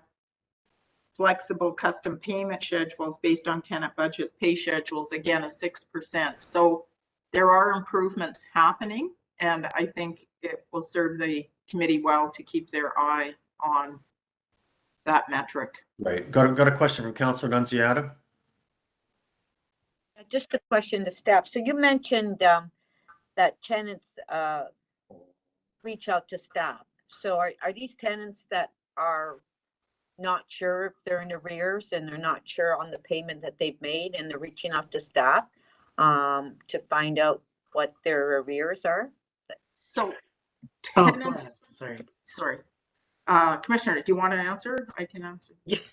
Well, I was going to say that my goal would be that tenants more routinely reach out to the frontline staff proactively before they get into arrears of rent, so that proactively they can resolve the issues. For example, if someone were to have that relationship and go forth to the frontline staff and say, I don't think I'm going to be able to pay my rent next month because I don't have food. Right. The frontline staff then could assist them by directing them to where they can obtain food. And if necessary, make an agreement in advance. Okay, you'll take 2 different payments next month to pay your rent as opposed to on the first. I think if we could create a culture where people are reacting proactively like that, we'll see the arrears going down. Right. And then we work with the tenants on a payment plan, correct? Yes. Yeah. So, so as at the question that the chair asked about the 17, is it 17 months? So when it reaches that point, do we have a list of if tenants have made partial payments or no payments at all when it's reached 17 months? When it's referred to the OACH, we can look in the database and see exactly what was paid and what wasn't paid, not only during that period, but even before. Okay, thank you. Okay. Any other questions? Okay. Yeah, I do. Sorry. Councillor Fletcher, yeah. Well, just, I think that we really do have to, and I will ask these at the next round, because just if our board has oversight and we continually have these issues, either we don't understand them very well or the authority to take them in hand, there's just always seems to me to be a little piece missing here. So the value of, it's a great office. It should be under in the budget under a board, not in the main budget.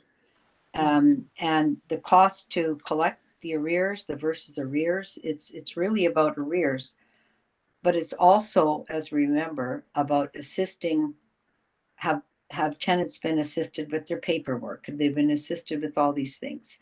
And we need to see exactly how this is going to all work when we keep the OACH under our board, and yet there's 83 buildings with only seniors in them that still rely on the OACH. I don't think that's been cleared up yet. So that might be in the plan of work, and I'll stop. Thank you. Thank you. All right, seeing no further questions, motion to receive the report by Councillor Nunziata. All in favor? Okay, that is finished. Next, we have the Office of the Commissioner, Housing Equity, the work plan.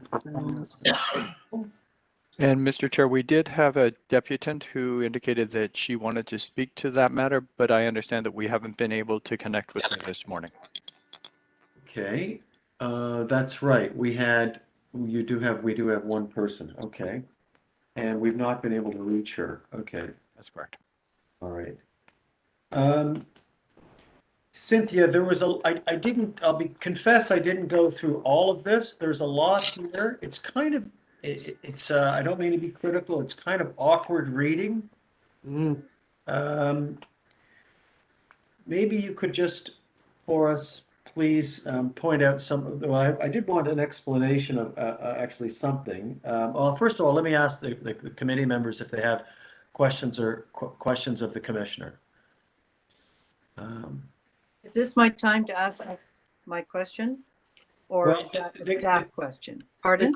The governance questions are in order for the meeting. Pardon me?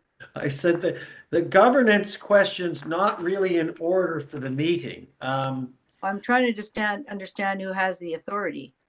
Well, actually, I guess that could be in order because this is in regard to the, the appraisal of the commissioner. So why don't you ask your question of staff then? Yes. So please advise how management views the commissioner and what authorities management has over the commissioner, including budget. And at what point does the board approve that as a separate item and hear the report on that budget? Is this official, a board official? And that is one road, or is it a hybrid official where reports to the board, but all of the administration, budget, oversight, direction, management of the OACH comes from TCHC management? Because I believe it does. So I think our board, and this might be something, Brian, for the governance committee or actually for the board to grapple with. This is an underlying question that I don't think anybody really understands the answer to. So we should understand that while we're approving the work plan. Okay. So I can start because I think there's a number of aspects to the question, but I was able to locate for the committee's information the OACH terms of reference as approved by the board. And I believe the most recent version of those terms of reference was approved by and considered by the board in 2018.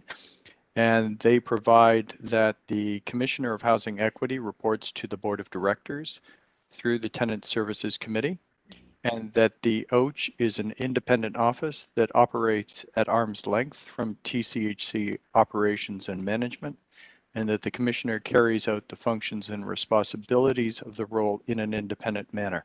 That doesn't speak to the budget questions, but I think the board's intent in relation to the terms of reference for the office is that this is an officer who reports directly through the board and not through management. And who makes decisions about the budget? Does that come to the board for the budget separately, directly, or is that through the budget process through management? Through you, Chair Campbell, perhaps I can help with that. I believe it is through the budget process. I don't believe that staff influence the budget that is being proposed to be put forward. It's assembled by the office and then it is submitted as part of the budget process. However, I am taking note of the fact that that may be different than how it could be done in the future. However, as Dara has just outlined, I do view the OACH office as being independent. And although that staff do meet with the office, it's with the intent of gaining insights of, say, process changes and trends, not necessarily with any ability to influence. If I can, two more. The global budget in the past, even the CEO has told the OACH what she can and can't spend her budget on. Is that continuing? Or we need to recognize that's happened? Does she have control over her budget, or is that influenced in any way by anybody else, as it has been in the past? Through you, Chair Campbell, I can only speak to my time here. I can't recall of any instance in which I've ever given Ms. Summers any direction with respect to her budget, other than receiving it and submitting it as part of the process. I can show you where that's happened, Mr. CEO, so you can be advised that was pretty common practice in the past. And at what point, just with an accountability officer, she makes recommendations, the board accepts them, and then if there haven't been improvements, what's the board's role regarding the improvements? I think that's or lack thereof. How does that work? Because there's a lot of money here, both on the table for evictions recovery, to get evictions recovery. And this has been going on for a very, very long time. So I think we really do need to get to the bottom of it. Sorry, what's the question? at what point, what's the board's authority about regarding the changes that were to be implemented and haven't been implemented? So that when we get repeat, and it's been going on for years, at what point do we have, what's the role of the board at that point, since this is our officer? Not, So- that's my question, John. The board has to, so the commissioner makes her recommendations and provides her advice to the staff. Then staff responds, and the board, out of that staff response, can give the corporation further direction. If they feel that the advice is not being taken or not being implemented, it's up to the board to give the staff further direction to follow those guidelines and directions from the officer of the OACH. Thank you. Okay. Yep. All right. Any other questions or comments? Okay, well, Cynthia, I want to thank you for that, and thank you for your work and the work of your office in this past year. It's been past 2 years now. It's been, I'm sure, somewhat challenging. You've had to deal with a number of people who have gone through hardships, and your office has done a wonderful job in making sure that those people retain their residences and are not finding themselves in either further dire straits. So on behalf of the committee, I want to thank you and your office, and I'll just take a motion to receive the report. Moved by Uba. Uba, you there? Moved by Uba. Okay, all in favor? All right, that's moved. Thank you. Thank you, everyone, for your support. Next, we have item 8A, and that is the tenant engagement refresh. And I'll just ask, I won't ask staff necessarily for any comments, because all of the information is there. So we do have a number of a deputy. My apologies. We've got Yes. 3 in relation to this matter. That's right. Sorry about that. All right. So we have Jackie Yu, I believe. Is Miss Yu on the phone?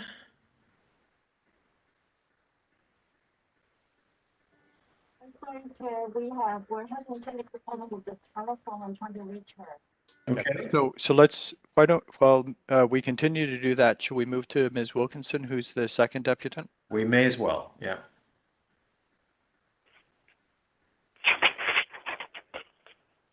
Hi there. Wilkinson? Hello. Hi. Hi, Catherine. You've got 5 minutes on the tenant engagement refresh. Okay, just before I start, I just want to forewarn you that apparently my building didn't get the memo and they're testing the fire alarm today. So my luck has held out so far, it hasn't happened. Let's be thankful. Okay, so with regards to the tenant engagement refresh, on page 2 of the report, it says there was 225 nominations and 187 tenants were considered in good standing. But it does not indicate how many tenants were acclaimed. And that's important because that does happen quite a lot when we do these elections. It would be helpful to spell out in writing what exactly is a tenant in good standing. What does it mean to staff versus what it means to tenants? Community reps have not been given any, orientation documents about roles and responsibilities, code of conduct. And it's important that they have this information, and COVID doesn't prevent, staff from providing them those documents. I chose not to be a participant in the tenant engagement process for a variety of reasons, but certainly primarily because I don't feel tenants are empowered to be independent decision makers, so it's time for me to pass on. I do, however, support a clear, transparent, fair, and democratic process. I did not run. I encouraged participation. Tenants actually chose the community rep model. They actually thought I was going to run. And information posters were put up, information distributed for tenants who may be interested in applying. So that part went well. The second tenant meeting, which probably would have been an election, however, staff advised tenants were interested in running for the positions. It was unanimously agreed by the tenants at that meeting, might have been 8, might have been 10, that our community was doing fine on its own. we would still have access to apply for funding. So the community chose not to participate in the tenant engagement system.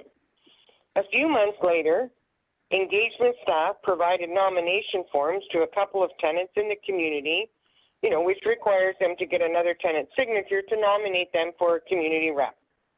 These tenants were subsequently appointed by staff as our community reps. There was no democratic process, no open call, no notice of who the candidates were running, and no election was held. So this is not an isolated incident, I'm sure. Tenants are not really comfortable that staff are deciding who represents them in their community. I don't understand in the report where it talks about full leadership versus partial leadership. For the last 15 years, many communities have had one rep. It doesn't mean you're any less well served, and it's not a requirement. It is optional. So staff did not accept the decision in the communities that chose not to participate in the engagement system. They kept coming back to the same communities until somebody, perhaps anybody, agreed to participate. The shareholder direction did not say to pressure tenants until they agree, and it's not a requirement of your lease to participate. Tenant engagement is optional. I don't want this position, so I just want to be clear. I'm not jealous. I've done my time. Good luck to those appointed. Life is short. I've spent years fighting for this and advocating, and I'm done. So, good luck to them. Now I'm going to put my time where I can have, the biggest impact. But history has repeated itself. Toronto Housing did not honor its commitment to a fair and transparent election process for some communities. I don't know who else. You did not put tenants first, and this was not a positive tenant experience. It might be helpful for the Tenant Services Committee to understand how many tenants were acclaimed in the process or appointed without an election. Thank you. Any questions of the deputy? Catherine, are you still there? Of course I am. So yeah, I've got a question. So why do you think it's a problem if somebody is acclaimed? To me, it means that somebody's taken the responsibility to step forward and say, I'll help out. And, others maybe are not interested and they're quite happy to have that person step forward. I have no problem with that. However, there's no community. This is supposed to be a democratic process with elections. If you just put whoever puts their name forward, okay, they could be the worst person in your community, but they put their hand up, so hey, check the box, we have a representative. Why is the community not entitled to participate? What if they want to give feedback about the candidate in their community? They don't have that option. It's been decided, this is who's representing you, have a nice day. I don't think it's fair. I don't think it's transparent. All right, so let's say somebody steps forward who a group of people don't like, but nobody in the group of people is prepared to step forward. Is it better to have a rep or not have a rep? I would say our community chose not to be involved in engagement unanimously. This has now been forced on us. When is no? So we don't have to have. No, but is that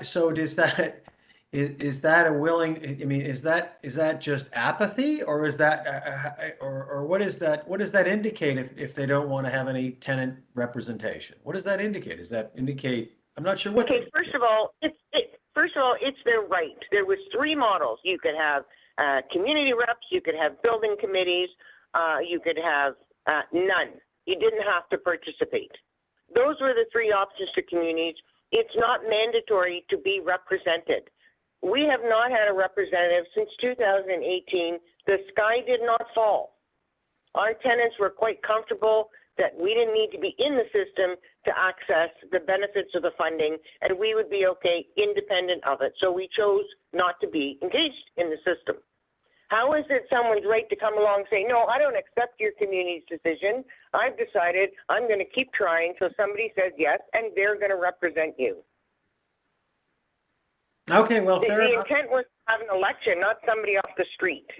Yeah, but off the street would still be a member of your community, not of another community.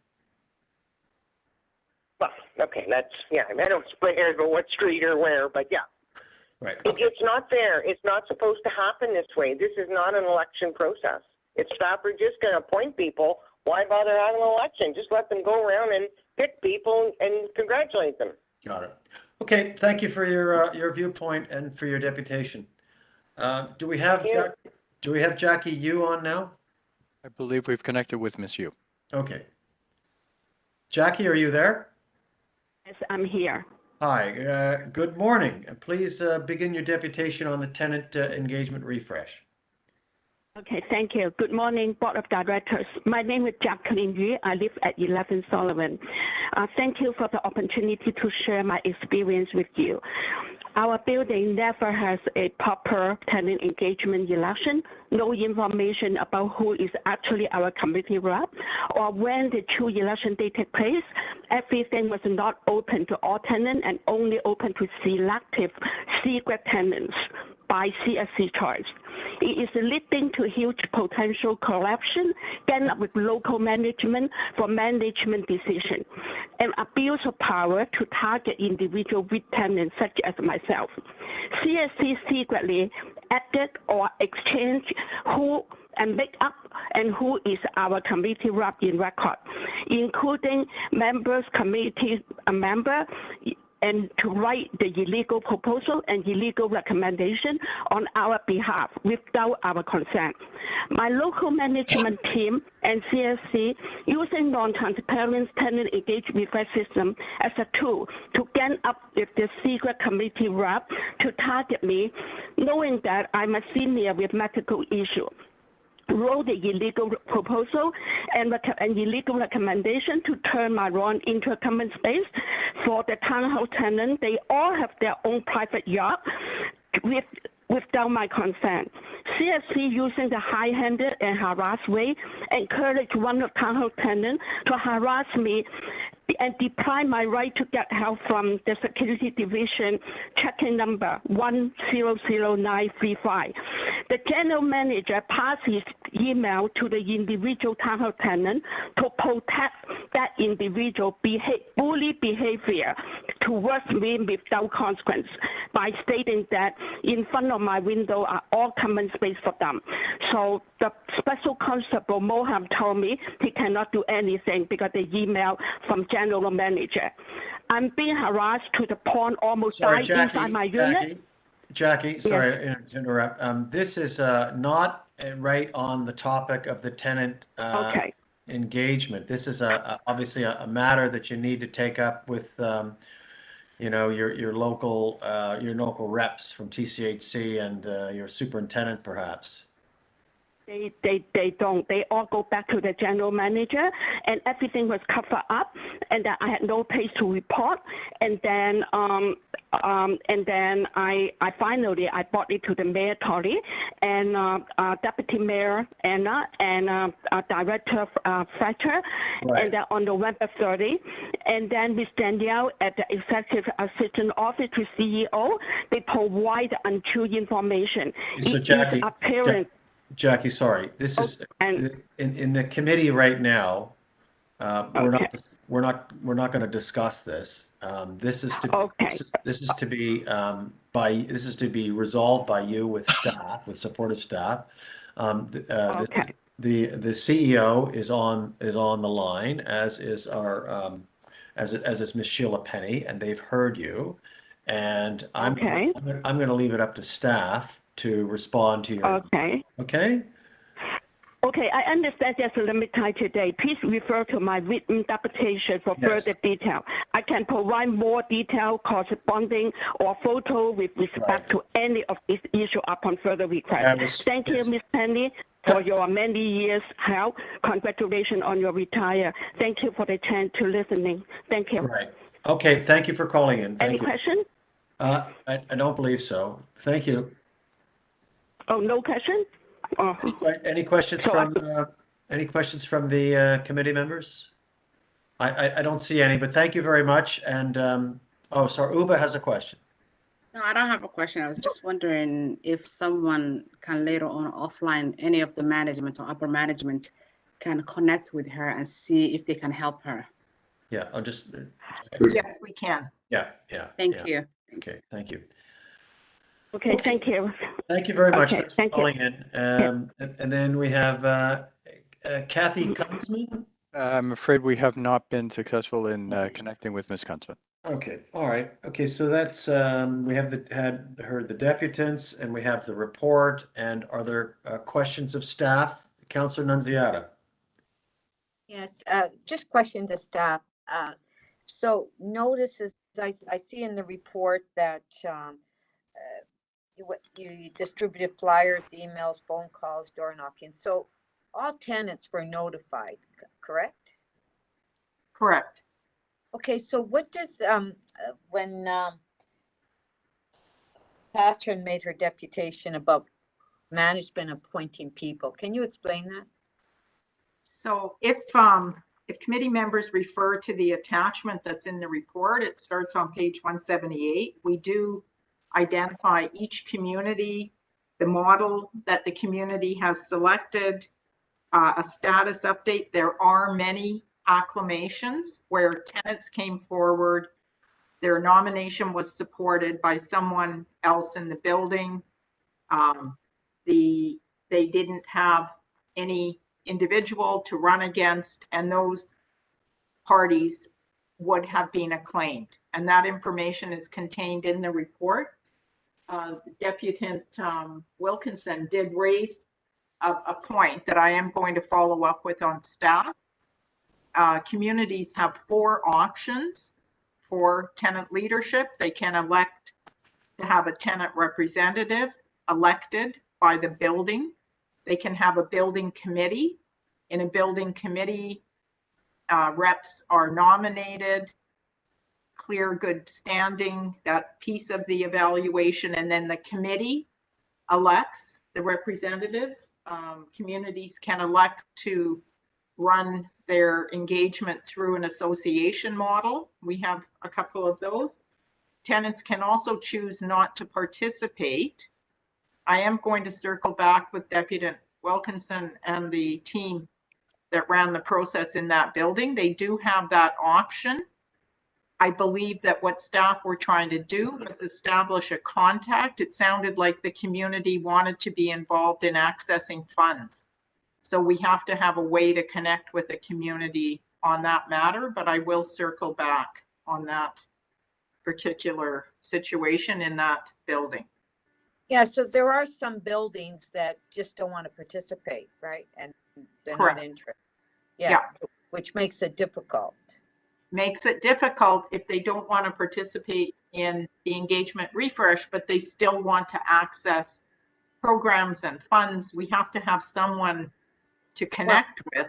Well, exactly. I mean, you can't access funds if a building's not interested in forming some sort of model where you have someone or a group of people responsible for it. I mean, it doesn't make sense to give money to someone that's, just not being appointed or not, just to anyone in the building. Correct.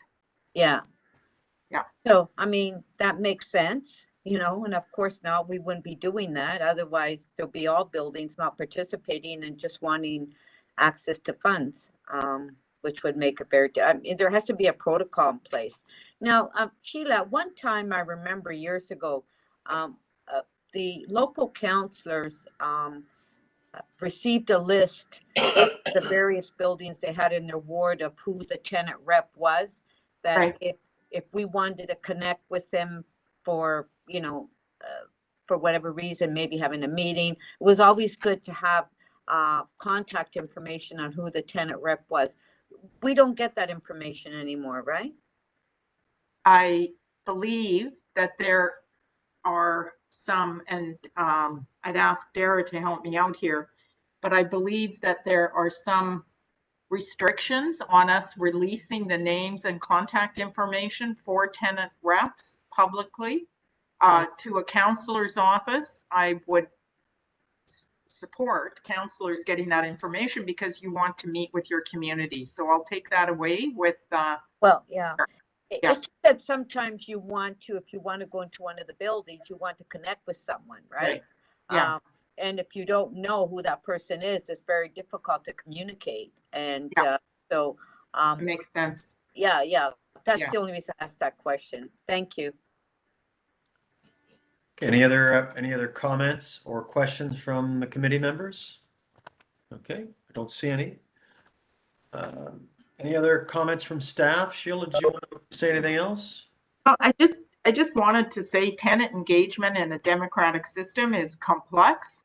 And we have had a team of CSCs working with their management and with Julio Rigoris, who is on the call, our manager of tenant engagement, really trying to engage more tenants in the system. We've got 442 community representatives in place, and more importantly, 1,423 committee members. So that means in communities, 257 of 330 communities, we've got the largest number of tenants that we've ever had engaged. And we want to continue on that path, get the building level leadership in place, then the regional, then the citywide, and really get this system working. I know that Manager Rigoris has also put an orientation package together for incoming tenant representatives and leaders, and is actively seeing that roll out. So it's a work in progress, and staff will continue. Hopefully things will ease up a little bit as we come out of COVID and we can have more in-person meetings, be more direct, get more hubs open. But Got it. Excellent. Okay, thank you very much. Thank you, Julio, for your work. All right, so motion to receive the report. Moved by Councillor Nunziato, all in favor. And that concludes the business. Motion to thank you, staff, for all of the information, all of the collaboration, and a motion to adjourn. Councillor Uba, and seconded by Francis. All in favor, thank you, and have a great day, everybody. Thank you. Thank you.